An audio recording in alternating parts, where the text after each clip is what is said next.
Assalamualaikum warahmatullahi wabarakatuh. Perkenalkan, nama saya Suci Munawwarah Tahir, NIM D022038.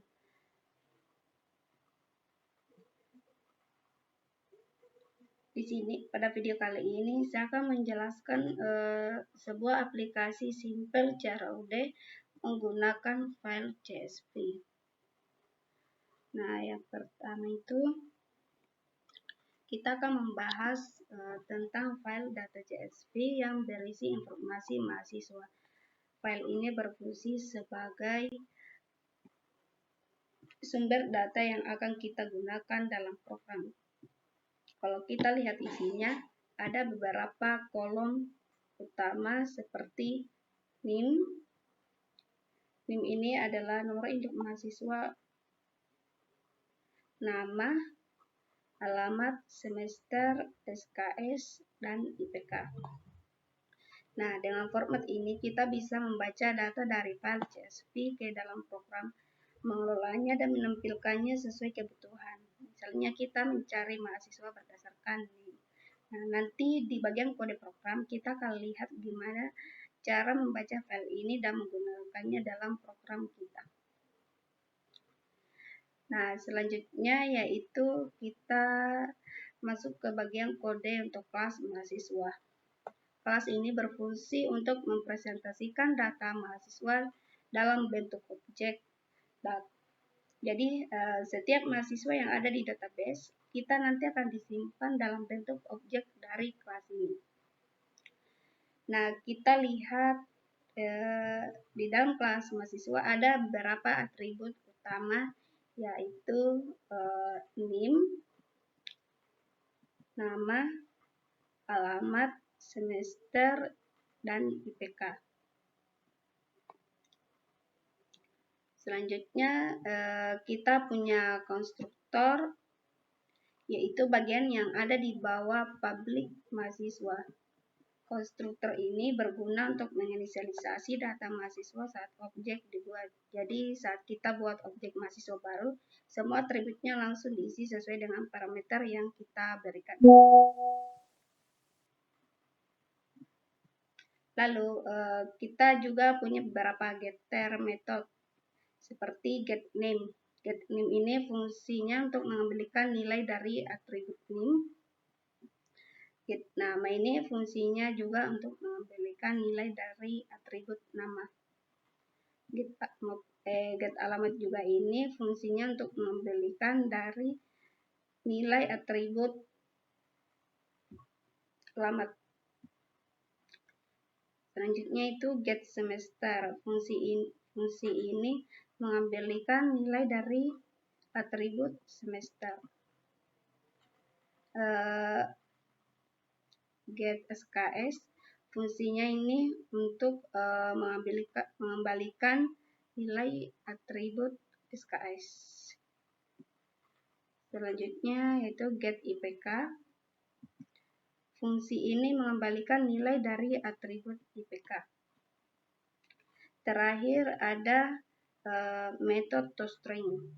Metode ini dipakai kalau kita ingin menampilkan data mahasiswa dalam bentuk teks yang rapi.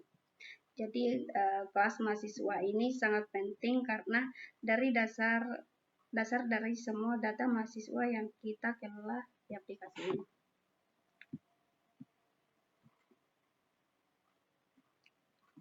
Nah, selanjutnya yaitu database.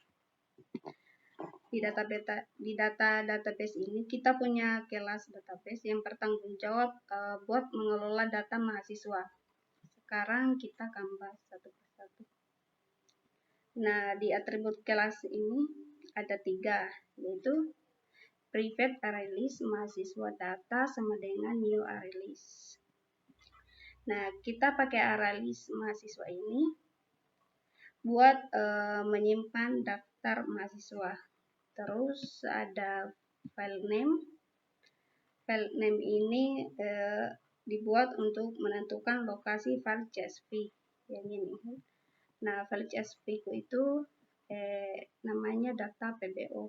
Jadi di sini juga src, di file src ada data PBO. Saya menyimpan di dalam src file rsc. Selanjutnya itu ada pad. Pad ini untuk membaca dan menulis file yang ini. Nah, selanjutnya yaitu ada konstruktor database yang ini. Konstruktor database ini setiap kali objek database dibuat, otomatis dia langsung manggil metode open ini buat membaca data dari file CSV. Selanjutnya yaitu ada metode open ini. Nah, pada metode open yang bagian di sini sampai di sini, metode ini akan membaca semua isi file CSV terus dimasukkan ke array list. Kita skip baris pertama yang ini karena ini adalah header. Nah, selanjutnya yaitu metode save. Ini metode save. Metode save ini akan menulis ulang semua data ke file CSV. Selanjutnya yaitu metode view. Ini semua turun. Metode ini akan menampilkan data mahasiswa dalam format tabel. Nanti tabelnya itu akan rapi yang kalau di bagian view. Terus metode insert yang ini. Metode ini akan menambah data baru, tapi kalau name-nya sudah ada itu bakal ditolak atau akan error.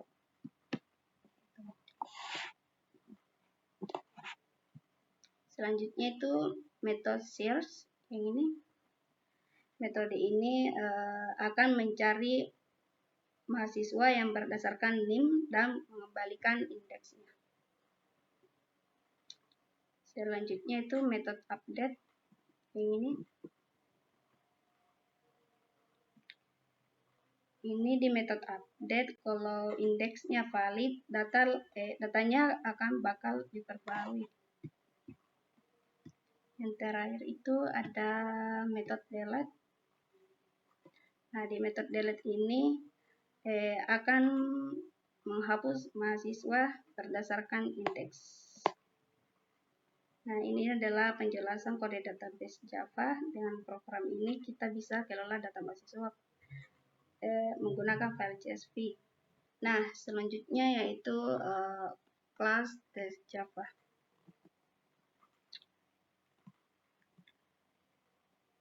Di sini di kelas tes, di dalamnya ada metode main. Seperti yang kita tahu, metode main ini adalah titik awal di mana program Java mulai dieksekusi. Di sini public class test ini, di sini kita mendefinisikan sebuah kelas bernama test, karena ini adalah kelas yang akan dieksekusi. Kita butuh metode main-nya. Selanjutnya itu database, db new database. Di sini kita akan membuat objek dari kelas database yaitu db. Dengan objek ini kita bisa mengakses metode-metode yang ada di dalam database Java. Selanjutnya itu db.open. Kita memanggil metode open yang ada di dalam database Java. Metode ini berfungsi untuk membaca data dari file data CSV dan memasukkannya ke dalam array list data agar bisa digunakan di program. Selanjutnya itu dbView. dbView ini untuk memanggil metode view yang juga ada di dalam database Java. Metode ini akan menampilkan semua data mahasiswa yang sudah kita simpan ke dalam database. Nah, setelah kita menjalankan tes Java, maka seharusnya program kita akan membaca data yang ada di data CSV dan menampilkannya di layar. Selanjutnya yaitu user interface.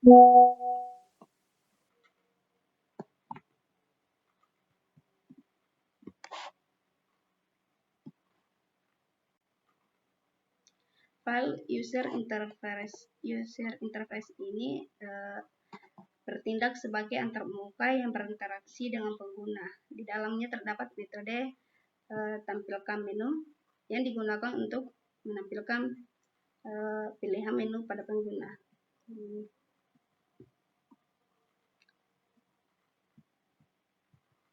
Nah, pada metode tampilkan menu, kode ini berfungsi untuk menampilkan daftar menu yang bisa dipilih oleh pengguna. Metode main yang ini, di dalam metode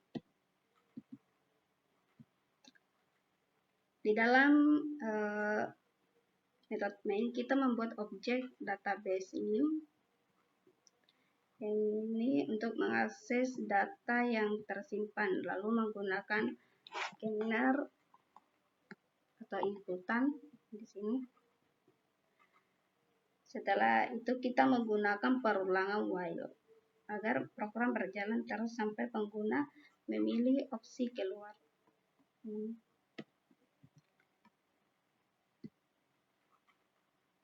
Bagian ini membaca pilihan pengguna dan mengubahnya menjadi huruf besar yang ini atau uppercase agar input lebih fleksibel. Nah, selanjutnya itu kita masuk ke dalam proses switch case yang akan menangani setiap pilihan menu yang diberikan pengguna. Nah, pada case C ini, saat pengguna memilih C, kita meminta input seperti NIM, nama, alamat semester, SKS, dan IPK, lalu kita memanggil metode insert untuk menempatkan data. Contohnya seperti ini. Nah, di sini saya sudah run tadi. Ketika saya memilih huruf C, maka dia akan menampilkan, dia akan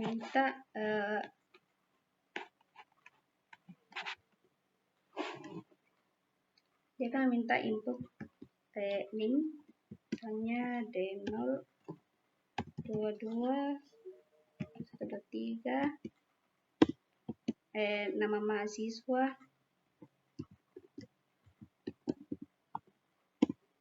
alamat,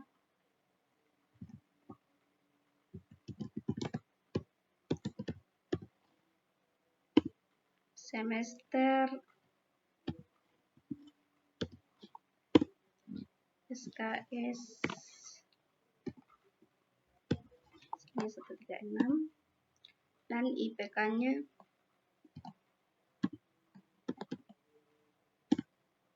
Nah, di sini akan memunculkan data baru berhasil ditambahkan di sini. Jika berhasil, dia akan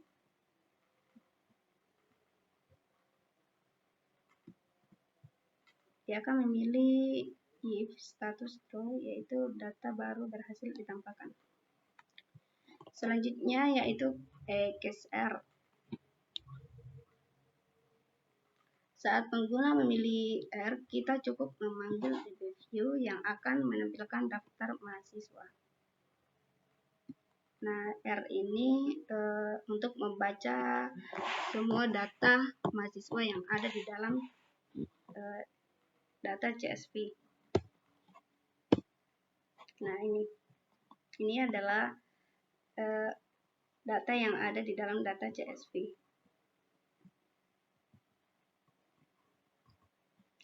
Selanjutnya yaitu case view atau update. Di bagian update, kita akan meminta pengguna untuk memasukkan NIM mahasiswa yang ingin diupdate. Jika ditemukan, kita menampilkan data lama dan meminta input baru. Seperti ini. Ketika saya memilih update atau U, nah, sini kamu menampilkan Anda memilih menu update. Di sini kita akan mengupdate salah satu nama-nama data mahasiswa. Misalnya saya pilih Cici. Berarti di sini input key NIM mahasiswa yang akan diupdate. Kita salin terus nih.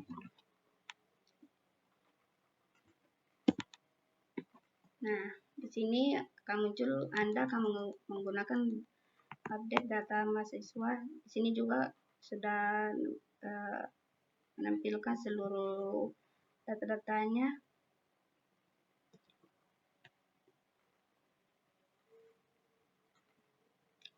Di sini kita ganti nama jadi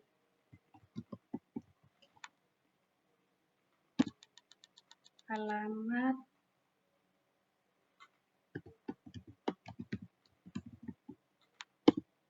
semester 4 80 misalnya, IPK-nya 3. Nah, sini akan menampilkan, jika data berhasil akan menampilkan data berhasil diperbarui. Kita lihat apakah sudah terupdate atau belum. Kan tadi sebelum diupdate itu kita namanya kan Cici. Setelah diupdate, kita lihat, kita pilih case R atau red.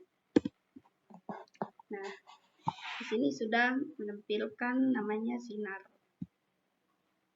bukan Cici lagi.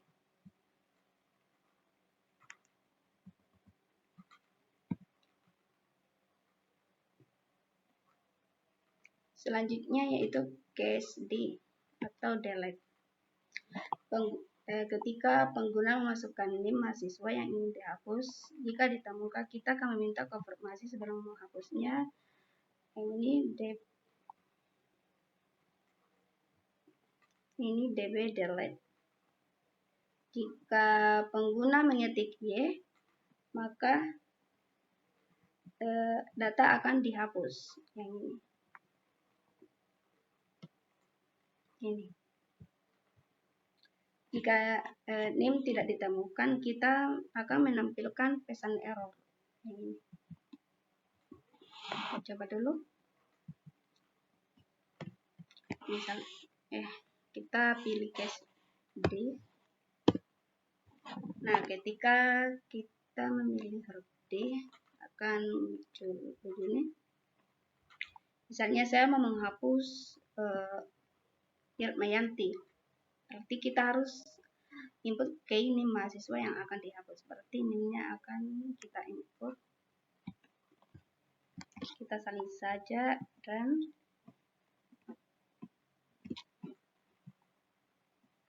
ini bentar. Nah, kenapa mahasiswa dengan NIM ini kenapa error? Karena saya tadi di sini spasinya, makanya error. Seharusnya tidak boleh di spasi. Coba kita ulang.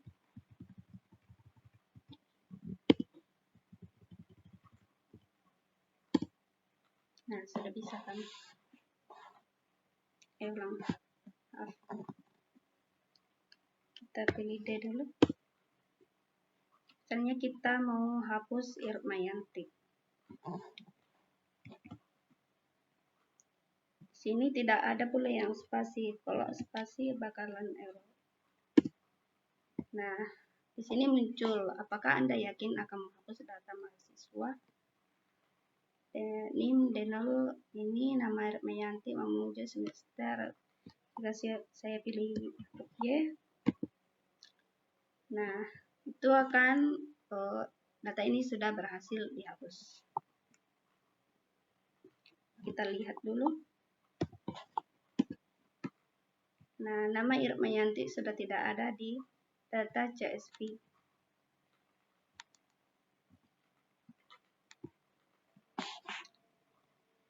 Nah, selanjutnya itu case X atau keluar dari program. Saat memilih X, kita meminta konfirmasi apakah pengguna ingin keluar dari program. Jika ya, program akan berhenti menggunakan. Ini kita pilih X dulu. Nah, ini akan menampilkan Anda memilih menu exit. Apakah Anda yakin akan keluar dari aplikasi ini? Kita biarkan dan sudah proses finish with exit.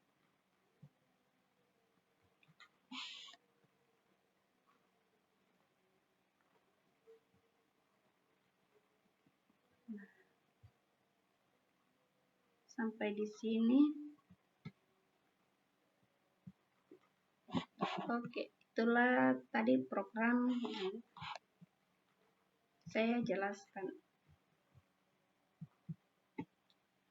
Oke, saya akhiri. Assalamualaikum warahmatullahi wabarakatuh.